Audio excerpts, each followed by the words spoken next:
When you think of Taekwondo, you think of its spectacular high-flying kicks. But what about its punches? It's a part of the art that almost nobody talks about, often dismissed or simply forgotten. Ask a Taekwondo practitioner and they'll tell you their hand techniques are a complete and devastating system, just as effective as any traditional striking art. But ask a practitioner of its sibling art, Tang Soo Do, and you'll likely hear the opposite, that Taekwondo sacrificed powerful, rooted punching in its relentless pursuit of points and flashy kicks. So where does the truth lie? Today, we're leaving tradition and opinion at the door.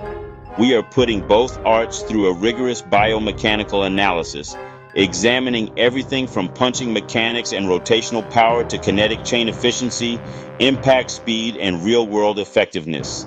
By the end of this video, you'll know which style truly delivers the superior punch. The data-driven answer may surprise even the most experienced black belts. Before we dive into the science, we want to hear from you. Comment below. Are you on Team Taekwondo or Team Tang Soo Do? Let's see who the numbers prove right. Where did the punches come from? One punch at 230. Historical background: shared Korean roots after World War II. Tang Soo Do preserved much of its Okinawan and Japanese karate influence. Early Taekwondo schools inherited nearly identical punching mechanics. As Taekwondo evolved into a competition-focused sport, training emphasis shifted toward kicking. Key question: did the mechanics change, or only the way practitioners train? This distinction is critical. The biomechanics of power. To understand where punching power comes from, we must break down the kinetic chain. This is the sequence of movements where energy is transferred from the ground up through the body and finally into the fist. Key components include ground reaction force, sequential hip rotation, core stabilization, shoulder acceleration, elbow extension, and wrist alignment. This energy transfer begins with the ground reaction force at the feet, flowing sequentially through the legs, hips, torso, and shoulder, culminating in the explosive impact of the fist. While both arts utilize this chain, their techniques emphasize different aspects, leading to distinct biomechanical signatures.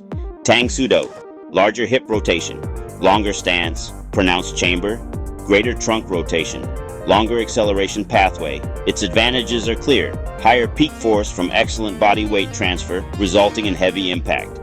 The potential disadvantage is a slightly slower delivery. Taekwondo, smaller stance, reduced hip rotation, faster recovery, compact movement, less telegraphing. This style's advantages include faster combinations, better mobility, and an easier transition into kicks. The trade-off is a slightly reduced maximum force compared to its counterpart. Speed versus power. Ask, which wins fights? The hardest punch or the first punch? Discuss. Rate of force development, punch velocity, reaction time, muscle recruitment, fast twitch fibers, movement economy. Explain. A punch arriving 80 milliseconds sooner often lands before the opponent reacts. Sports science repeatedly shows that reaction time is often more decisive than maximum force. Introduce examples from boxing and mixed martial arts. Many knockouts occur because opponents never see the strike, not because it generated record-breaking force. Training method matters more than style. Here's the controversial truth. Most schools spend dramatically different amounts of time practicing punches.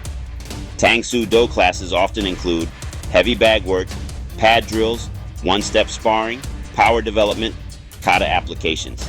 Many Taekwondo schools prioritize Olympic sparring, speed drills, kicking combinations, footwork, distance management.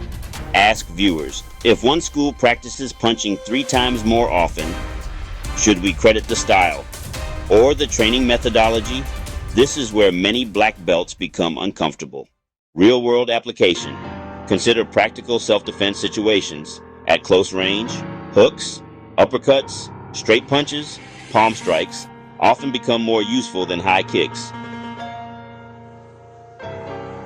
Well, adrenaline, confined spaces, winter clothing, slippery surfaces, multiple attackers. Which style prepares students better? The answer depends less on the style and more on how realistically they train. Drill comparison, Close-range punching, Taekwondo's compact jab cross versus Tang Soo Do's heavier, hip-driven cross. Watch guard recovery, balance, and quick reset. Key takeaway: train tight entries, head movement, and low line checks. Pressure test punches weekly. Style matters less than realistic practice. Final verdict: scientific breakdown, maximum power. Winner, Tang Soo.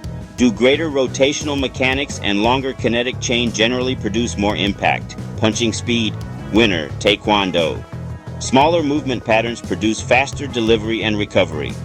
Efficiency. Thai both arts use fundamentally similar biomechanics. Training quality creates the largest difference. Real-world effectiveness winner, the practitioner. An athlete who consistently trains realistic punching mechanics, timing, distance management, and pressure testing will outperform someone relying solely on tradition, regardless of style. Conclusion. So what have we learned? The biggest myth in martial arts isn't that Taekwondo can't punch or that Tang Soo Do has superior hand techniques by default. It's a narrative often fueled by dojo rivalries and marketing, a way to simplify a complex reality into an easy-to-digest brand identity. The real, more pervasive myth is believing your style alone determines your punching ability. Biomechanics tells a different, more universal story. Both systems rely on the exact same kinetic chain, the same immutable laws of physics, and the same core principles of force production. The difference isn't in the science, but in the application, how those principles are trained, refined, and ultimately tested under pressure. Tang Soo Do generally emphasizes greater rotational power and committed body weight transfer, giving it a potential edge in single strike force. Taekwondo often favors speed, mobility, and rapid transitions, excelling in combination striking and footwork. Neither approach is inherently superior. They simply prioritize different, equally valid performance outcomes. At the end of the day, the hardest punch isn't thrown by a style. It's thrown by the individual martial artist who has meticulously developed their timing, precision, and efficient mechanics, and who has forged the mental fortitude to perform under stress. The art provides the blueprint, the artist builds the weapon. So here's the question for you. Did the science we explored today change your opinion, or do you still believe one style has the better punch based on your own experience? Leave your thoughts in the comments. I read every one of them, and your perspective is a valuable part of this ongoing conversation. If you enjoy evidence-based martial arts analysis that separates myth from measurable performance, be sure to like this video, subscribe, and share it with a fellow martial artist who appreciates the details. Until next time, keep training hard, stay curious, and let the science guide your martial arts journey.